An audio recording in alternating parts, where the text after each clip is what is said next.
Welcome back to the Stoop, everybody. I'm Lolo, and now we are talking that 7-goal stunner from Leeds and Fulham.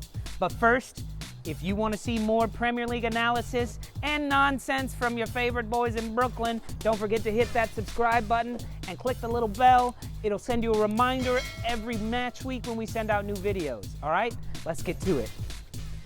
Leeds United. Fellas, I'm loving all of your fans. I'm loving all the comments we're getting on all of our Leeds videos. And I'm loving the football that I'm seeing on offense. But you cannot be giving up 3 goals a match. And yes, you say, okay, well, it's Liverpool at Anfield. It's Liverpool, they're the champions. But that's Fulham. Three goals to Fulham. They scored 0 against Arsenal. And Arsenal has a terrible defense.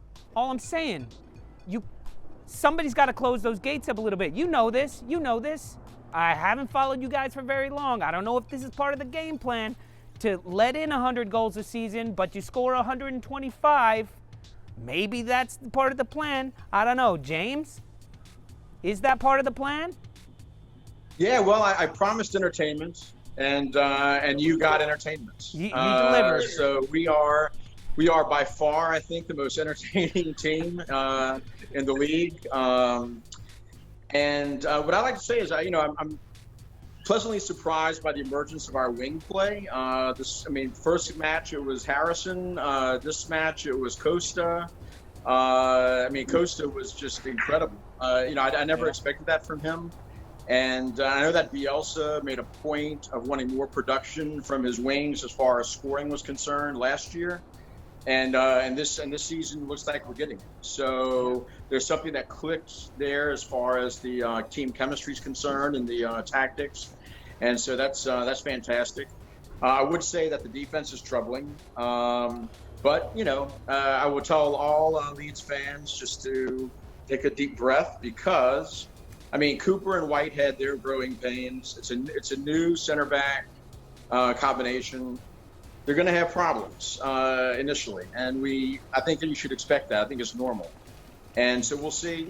We'll see how that transpires, and I think that they'll grow together. Cooper will help caulk out, and it'll be fine.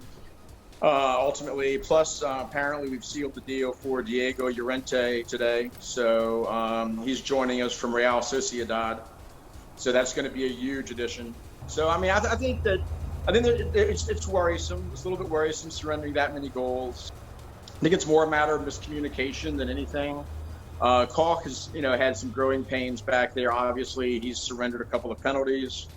That's an issue, even though they were, in my estimation, highly questionable. Yeah, I would caution people to, not get concerned, not to get too concerned just yet. Let them gel. It's going to take a few weeks. By the 4th or 5th week, if they haven't gelled and there's still some issues, then we can start to panic. But for the time being, just let things play out and see how they evolve back there. Do you feel like you have a Premier League quality goalkeeper at the team? I feel like you have Casilla, who is kind of towards like the very end of his career and could be a good backup, and then you have I can't pronounce his name, but the younger guy who came from Man City, who looks like he could blossom into a starting goalkeeper. But do you have the starting goalkeeper you need right now? Yeah, I think again, Melier is young. I think again it's going to be a matter of growing pains with him. I think my only issue with him is that he seems to have like heavy hands. You know what I mean? He doesn't get his hands up in time for deflections and to catch the ball, and it seems like he's late in judging where the ball is going to come from, and that's an issue. I'm hoping that again works itself out with more repetitions and more playing time back there. But his reflexes improve a little bit, but his goalkeeping reflexes are concerning sometimes. I think also another worrisome aspect of everything is Rodrigo. Rodrigo is obviously he's not an attacking midfielder. That's for sure. We learned that on Saturday.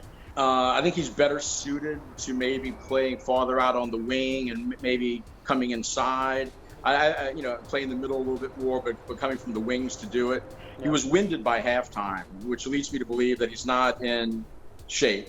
His fitness is questionable. And so that's another, again, something to be concerned about going forward with Rodrigo.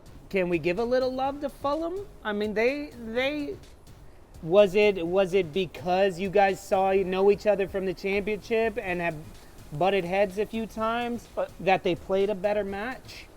I mean, it starts with starting Mitrovic. Like that's your genesis for goals on that team. He should have started against Arsenal if he wasn't injured.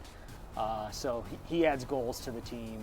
While they might get relegated a lot, they get promoted a lot, right? They know the Premier League. They know what it takes to play day in and day out here. I thought their second half play, they were a different team. They came out and they were, because I think y'all were up 2-0 or something in the first half, right? And then they came out and they could have just fallen off like they did in the Arsenal match, but they popped up and they were creative and they held the ball a lot more than they did in the first half. Yeah. Well, I think it was 1-1. Then we went up 4-1 on them. Yeah. And I think the concern there was a lack of intensity on our part. I think that we let them back in. Again, that's something that's troubling but fixable. So I think that everything. Look, a win's a win in the Premiership right now. I think that Leeds goals should be realistic, and that is staying up. And as long as we stay up, I think that everyone will be satisfied with the season, no matter what happens. And in the end, 3 points against Fulham mean more than 3 points against Liverpool. Exactly. You know what I mean? 3 points against somebody who you're actually in contention with. You have to win that game. You have to win that game. Winning the games you should win versus the ones you're not expected to. A 4-4 draw would have been a loss. The same way a 4-3 loss to Liverpool was a loss, but it wasn't so bad. It wasn't so bad for the franchise. Especially after going up 4-1. I mean, then you think the game is well in hand at that point, and then we allowed them back in, and that was just whatever you want to call it, lapse of concentration, better play by them, whatever it was, but. Leeds never makes things easy. Never makes things easy. So we've, as Leeds fans, especially Leeds fans for several decades, most of us understand that is just part of being a Leeds fan. That is, it's every single match is a heart attack waiting to happen. So no wonder you're a Saints fan as well. Yes. It's like the same thing. I grew up with it. All right, fellas. Next week, Leeds have Sheffield United. Leeds Sheffield. This is another one that I think you have to win. It's a derby. So it's going to be tough. So what do you say? What's your prediction? 3-1 Leeds. All right. Chris? 1-1 draw. 1-1 draw. Mark? Leeds scoring a lot of goals, and Sheffield is really not doing much, man. 4-0 Leeds. 4-0. Oh, I love it. Whoa. Bravo, my friend. Yeah. I'm learning from you, James. I'm going 3-2 Leeds. I think Sheffield United gets on the board at least. And you guys are kind of open net half the time. We got to remember that Sheffield is who kept Leeds out of the Premier League 2 years ago. So it should be a battle, I think. All right, let's not forget Lawler. Lawler, what's your pick?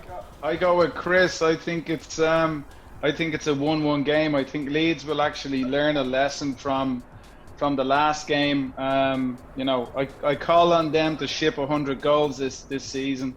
But it's true what James says. They're exciting, but I think the Fulham game you can't really take. I wouldn't take a lot out of that Fulham game, to be honest. I just think. Leeds took their eye off the ball. When they went 4-1 up, they were comfortable and they just turned off. And I think Bielsa will drill it into them. It's a different story against Liverpool. Leeds simply let Fulham back into the game. And the biggest thing that they take out of that is to just stay tuned in. And at the end of the day, they got the 3 points. I think with Sheffield United, like James said, that's that's a pretty fierce rivalry up in Yorkshire. So I call it 1-1. I think it's a cagey game. 1-1.